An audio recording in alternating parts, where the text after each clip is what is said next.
What's going on, everyone? Welcome back to Axon Media. So today, I want to show you a video featuring Neil deGrasse Tyson. For those of you who don't know, Mr. Tyson is a very well-respected astrophysicist in the science community. And in this video, he's telling his story about how in college and even afterwards, there were certain psychological barriers that made him feel like he was not necessarily in the wrong line of work, but that he wasn't doing his part to really improve things in his community. And I want you to see what he says and how he overcame that psychological barrier and in what ways he feels now he truly is doing all he can to benefit the people of his community and the image of us as a people everywhere. Now, Neil, you make it sound like at age 9, you had this vision of yourself as an astrophysicist, and you sort of marched very steadily towards that goal. But there must have been some time. Tell me about the time, the toughest time you had on this pathway when you almost went and did something else, and what kept you on track? Well, I still can't say that I almost did something else. You know, astrophysics is not the first subject you think of to put food on somebody's plate or to somehow improve the situation of the underprivileged in the world. It's just not the first profession that you think of. So my parents, my father was active in the civil rights movement. My mother was a housewife at the time, a very common profession of the day. And later on went back to school, became a gerontologist. So here I have parents who are helping people. And here's their son, you know, studying black holes, right? Looking up at the sky. Yeah. And so it's a little weird. It's a little weird, but they were supportive of this. And, all right. But I still had some discomfort about whether I was doing the right thing culturally. I knew I was doing the right thing personally, but you want to make a difference in the world. If you don't want to make a difference in the world, go move to another planet. I mean, why? What are you here for? You know, why? Just don't move to Pluto. That's right. That wouldn't count. But. And so, meanwhile, all right, I go to high school and I take extra science classes and extra math classes and advanced calculus and all this stuff. And I go to college, and I was athletic in high school and college. I wrestled, by the way. I wrestled in the weight category at the time, 190 pounds. 190. Now, that's a key weight category of all of them. There are 10 weight categories. Why? Because if you show up 192 pounds, you then get classified in a weight category called unlimited. Okay? So, there's really good incentive to hit that weight. So, there was another guy on the team who was my weight. We were the same weight. He was a senior. Talented fellow, majoring in economics. In fact, he became a Rhodes Scholar during the year. And we're coming out, had a nice, good workout. We're coming out, and he said, Neil, how's it going? I'm a freshman. How's it going? I said, oh, all my problem sets are kicking my butt. I barely have time to go to the bathroom. And he said, well, what was it you're majoring in again? I said, oh, physics. And he says, well, and you want to do what with it? I said, I want to get a PhD in astrophysics. And you know what he said to me? By the way, what was he going to do with his Rhodes Fellowship at Oxford? He was going to explore the role of enterprise zones in inner city neighborhoods to empower those who are economically disenfranchised. Okay. He's black, by the way. So he turns to me and said, astrophysics. Then he says the following: the black community cannot afford the luxury of someone with your intellect to spend it on that subject. And I was devastated by that comment. Devastated. Now, he wasn't just anybody saying it. This is somebody who was walking the walk and talking the talk. And so I had no way out of that. He dug a hole and put me in the hole. And I had no shovel, no ladder, no way and there I was in a hole. trying to think my way out of it. And I knew my interest in the universe was real because I felt it in my heart. I felt it coursing through my veins. But my responsibility as an educated member of society was eating away at that ambition. In the absence of another way to think about the problem, I just kept at it, but with this albatross around my neck, this guilt that maybe I wasn't doing all I could to help others. All right. It's 1989. I'm in graduate school in New York City, Columbia University, Upper West Side. A phone call comes into the department from Fox News. This is before Fox was a national network. It was just local Fox News. The weather guy had read over the newswire that there was an explosion on the sun. Okay? A blob of plasma, astrophysical plasma, which is just a gas with a lot of ionized particles in it. So it actually responds to magnetic fields. It's kind of a cool state, sometimes called the fourth state of matter.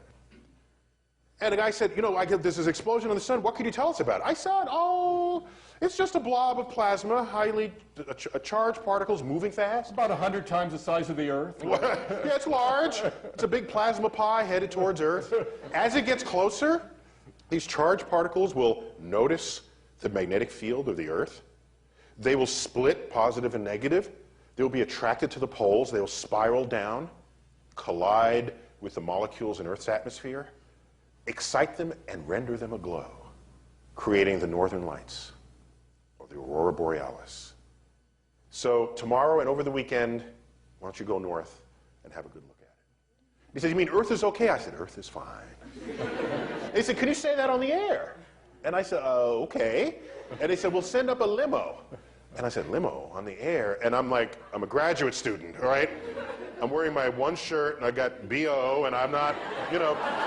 So I said, could you send the limo to my house, okay, to my apartment, and meet me there, not at the office? So I like run home, shower, put on my one tie, my one, you know, shirt, my one jacket, go to the interview, would sit in here like this, a little backdrop of books, kind of the erudite set. Anyway, so we do the interview, and it's fine. We record the tape at 3 in the afternoon. So I go home, call everybody.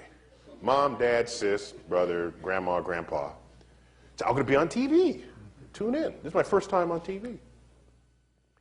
So I'm home eating dinner, okay? And the interview comes on. There it is. So there it is. And at the end, I had an epiphany. A revelation. You ready? Yeah. This is 1989. I had never before in my life, and I believe to this day that that was the first such occasion, ever, but I had never before in my life seen an interview with a black person on television for expertise that had nothing to do with being black. Holding aside, of course, interviews with performers and musicians or athletes, right? I'm talking about experts. An intellectual. Intellectual. Subject. I had never seen a black person. The guy didn't ask me, well, how do black people feel about this plasma coming from the sun? What does your community feel about this? Will it harm your skin the way it will harm ours? That's not the conversation that unfolded. I was telling him whether Earth would survive.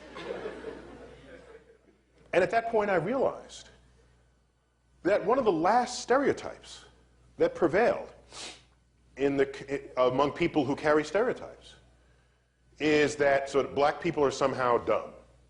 There used to be the stereotype that blacks were like physically unable, right? You know, shiftless and lazy. And then Jesse Owens in the 1936 Olympics sets 4 world records within 45 minutes in front of Hitler, right? The Aryan race. So that kind of fixed that one, right? We got that one done. You know, no one is saying blacks don't have physical ability.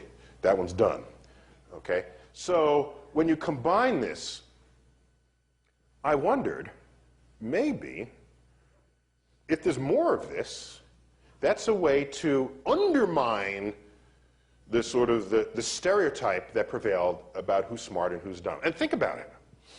The word smart is not applied to all professions, even if you are smart in that profession. No one talks about smart lawyers. They may say a brilliant lawyer. They'll talk about a creative artist. Smart is saved for scientists. It just is. It's not even really applied to medical doctors. It applies to scientists in the lab figuring stuff out that hadn't been figured out before. So if you had visible examples of this, then whatever is your next encounter with the black person trying to squeegee your windshield at the red light, and if you're prone to saying, oh, these black people, they don't work and they're too dumb, you're going to have to remember that I just told you that Earth is safe from the plasma that came from the sun. And so you're going to have to reconcile this. You're going to have to be wondering, well, maybe this guy could have been one of those. But for lack of opportunity, but for lack of institutions with foresight. Okay? And Neil, at this point, you had the answer to your Rhodes Scholar. Thank you! I said to myself,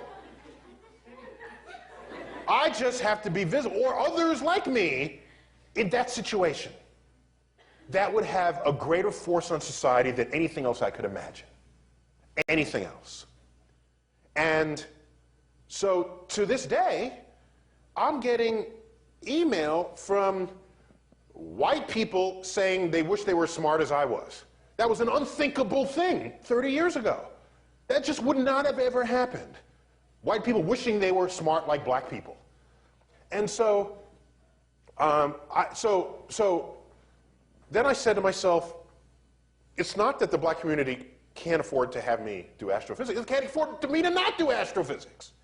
And at that point, I found myself standing outside the hole. I'd climbed out just the act of observing that interview. And since then, there have been other interviews with intellectuals of minority groups that have nothing to do with their being a minority. But I think that might have been the first ever. And I'll tell you why I think it was the first. Not that I've seen every single broadcast up until that minute of every channel, but it was another 5 years before I saw it happen again. Mm-hmm. That's why I think it was a and you were looking blip. for And then you're looking. Yeah. It's like you buy a new car and everybody somehow has your car that you're driving. Because but how did that happen? Well, you're now looking for it. So I was looking for it, and it went another 5 years. So I'm out of the hole. So then I said, well, let me look up my guy, see what he's doing. I can't find him anywhere on the internet. I don't know where he is. So I think I made the right decision, and that's how that unfolded. Yes, I still knew I wanted to become an astrophysicist, but there was the comfort level for having made that decision that I had to work myself into.